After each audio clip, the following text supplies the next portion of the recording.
This is Autoline Daily, the show dedicated to enthusiasts of the global automotive industry. In a stunning move, Elon Musk is closing down Tesla's Dojo Supercomputer project. Bloomberg reports that 20 people who were working on Dojo quit their jobs and moved to a competitor called Density AI, which itself was started by former Tesla employees who had been working on Dojo. The rest of the team working on the supercomputer project will be assigned to other jobs at Tesla, and it will now rely on outside tech companies like NVIDIA to continue with the work. Elon has been bragging about Dojo for years, claiming it would give Tesla a big advantage over any other automaker, especially for developing autonomous vehicles. 2 years ago, Wall Street firm Morgan Stanley predicted that Dojo would add $500 billion to Tesla's market cap. So far, the market seems to have shrugged off the news. Tesla's stock was up in pre-market trading, but with its car sales and profits falling, this is yet another piece of bad news for Tesla. It looks like the assembly plant in Lordstown, Ohio, will never build another car again. Earlier this week, Foxconn announced that it sold the plant to a company called Crescent Dunes, which it described as an existing business partner. Now Bloomberg reports that Japanese investment firm SoftBank was part of that transaction and will be taking ownership of the plant. SoftBank wants the facility to jumpstart its AI joint venture with OpenAI and Oracle. The JV is called Stargate and is investing $500 billion to build data centers and related infrastructure across the U.S. Foxconn will operate the plant for its own AI server manufacturing business, and SoftBank could use the site to host a data center. 3 years ago, Ford broke ground on its Blue Oval City assembly plant with great fanfare and with all the top management on hand. Including its battery partner SK On, the Blue Oval project represents a $5.6 billion investment. But now it's being put on the back burner. Ford confirmed that a full-size electric pickup scheduled to be built there will be delayed until 2028. Initially, it was supposed to debut this year. Then it was pushed back until 2027, and now it's being pushed back by another year. With electric pickups selling in small numbers, we wonder if it's ever going to get built. And Ford's next-gen electric transit van, which was supposed to be built in Avon Lake, Ohio, will also be delayed until 2028. Car sales in China were up more than 6% in July compared to last year, hitting 1.8 million units. But they were down 6% compared to June, indicating the market growth is slowing down. Sales of NEVs were up 12% to just under 1 million units as the segment continues to boom, and exports jumped 25% to 455,000 units. The China Passenger Car Association expects sales to keep picking up pace because a tax break for buying new cars expires at the end of the year. Chinese EV maker Xiaomi poached another BMW designer. Kai Langer, the head of design for BMW's i-Series of electric vehicles, announced on LinkedIn that he joined Xiaomi. Langer worked at BMW for more than 2 decades, but he didn't reveal what role he'll have at Xiaomi or where he'll be based. Xiaomi's current head of design, Li Tianyuan, was also a designer at BMW for 9 years before joining the EV maker in 2021.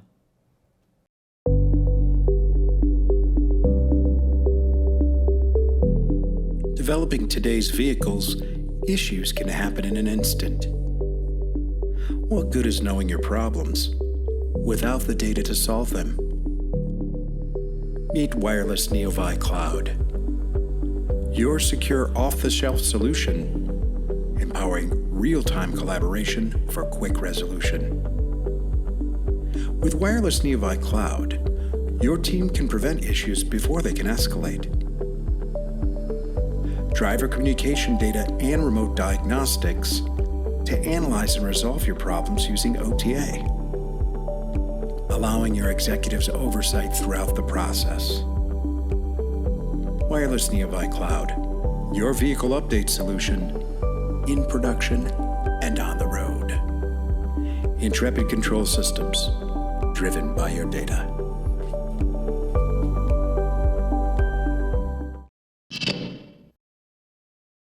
This might be the closest thing you can get to an aircraft carrier jet taking off, which will do 0 to 165 miles an hour or 265 kilometers an hour in about 2 seconds.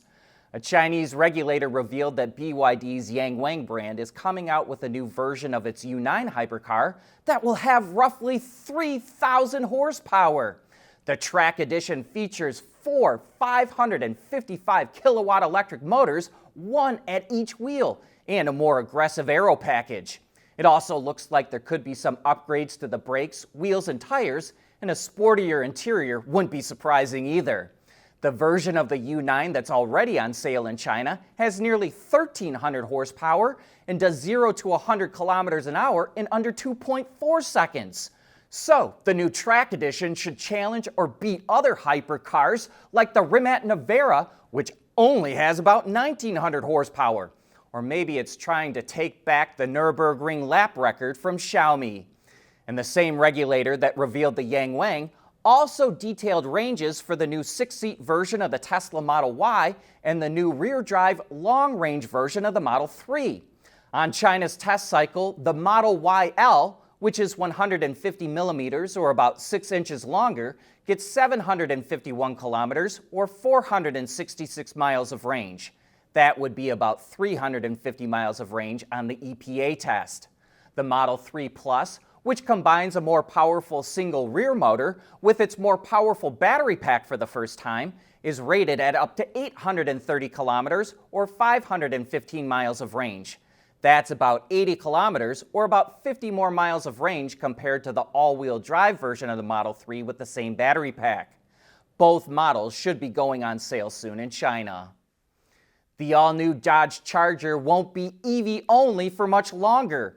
Gas-powered versions with Stellantis' turbocharged inline 6-cylinder Hurricane engine will start hitting dealerships before the end of the year. They'll be available as 2- or 4-door models and with both the standard output 420 horsepower version and the high output 550 horsepower version. The engines are mated to an 8-speed automatic transmission, and all-wheel drive is standard. However, there's a driving mode that allows owners to send 100% of the power to the rear wheels, as well as a line lock mode for burnouts. Straight line performance is pretty good, with the high output version doing 0 to 60 in 3.9 seconds. With the cooling and exhaust requirements for the combustion engine, obviously there's a few changes to the front and rear styling, but the interior looks mostly untouched. The standard output version of the Charger will start at just under $50,000, while the high output version is $5,000 more. And speaking of Stellantis brands, Jeep revealed a single picture for the refreshed version of the Grand Wagoneer. The front end looks a little more squared off, and the grille appears to be inspired by the all-electric Wagoneer S, although we'll have to wait and see if there's any new powertrain announcements. Jeep says the new Grand Wagoneer is coming out later this year. Ford is going to get LFP batteries for its EVs from a plant it's building in the U.S. with CATL, and now comes word that GM will import LFP batteries made by CATL in China for the new Chevy Bolt. Though GM has a deal with LG Energy Solution to make LFP batteries in the U.S., the Bolt will go into production late this year, and the LG plant will not be ready for nearly 2 years. LFP batteries are up to 35% cheaper than NMC batteries, but any batteries imported from China get hit with a 25% tariff. So that will wipe out a good chunk of the savings, and next year the tariff could go to 82%. GM is not the only automaker looking to import Chinese EV batteries into the US though. So is BMW. The battery company AESC was building a plant in South Carolina to supply BMW with batteries. But with the EV segment in the US expected to stall out or even shrink, AESC halted construction. BMW will start making its new class EVs at its assembly plant in South Carolina late next year. So that's why it's considering a Chinese supplier. But it will undoubtedly want to find a US source at some point. Last year, AESC also stopped building another plant in Kentucky, which was going to supply Mercedes-Benz. So we could see a similar move from BMW's German rival. And one more quick note on batteries. Lyten, the American company that's developing lithium-sulfur batteries, is buying up the assets of Northvolt, the European battery maker that went bankrupt. Though Lyten didn't disclose what it paid for the assets, it sounds like it got a mega deal, and it says this will help it expand more rapidly into the European market. We're looking for some of your help. We've got a survey we'd like you to fill out to help us do a bit of market research with a new sponsor we've got coming on board, Alex Partners. You can find it on the post tab on our YouTube channel, or we've got a link in today's transcript. There's only 6 questions, and we just want your answers right off the top of your head. No need to research anything. Thanks. And that brings us to the end of this week's reports. Have a great weekend, and we'll see you on Monday.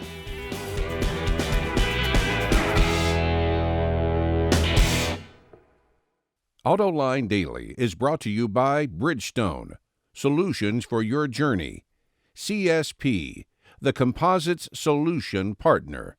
Intrepid Control Systems, over-the-air engineering, boost your game. And thanks to the following YouTube and Patreon members.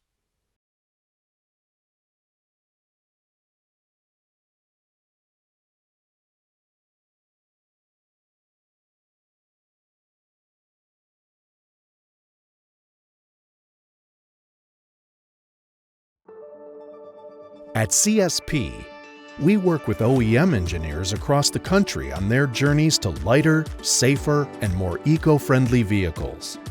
Learn more at thecsp.com.